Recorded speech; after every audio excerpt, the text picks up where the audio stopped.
संजय राऊत यांचं मानसिक संतुलन बिघडले अशी टीका खासदार ज्योती वाघमारे यांनी केली। राऊतांसाठी ठाण्याच्या वेड्यांच्या रुग्णालयात बेड बुक केलेला आहे असं देखील ज्योती वाघमारे म्हणाल्यात। तर वेड्यांच्या रुग्णालयामधला बेड तुम्हालाच लागणार आहे असं प्रत्युत्तर चंद्रकांत खैरे यांनी दिलंय। संजय राऊतचं मानसिक संतुलन इतकं हरवलंय की आम्ही त्यांच्यासाठी ठाण्याच्या मेंटल हॉस्पिटलमध्ये एक बेड रिझर्व करून ठेवलाय। कधीही या आणि मोफत उपचार करून घेऊन जा। कुठली भाषा वापरताय तुम्ही? गोलपीठा?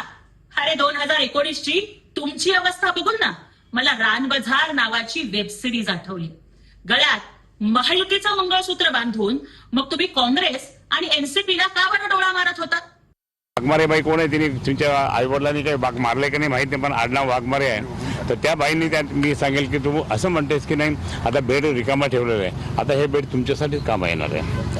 आणि म्हणून मी या ठिकाणी सांगेल की हे योग्य नाही आहे। एक एक खासदार जर पाहिले तर आम्ही मराठवाड्यामध्ये माझे 3 खासदार या ठिकाणी गेले, ते तिन्ही खासदार त्या ठिकाणी मी किती वेळेस प्रजा किती वेळेस त्या ठिकाणी जायचं।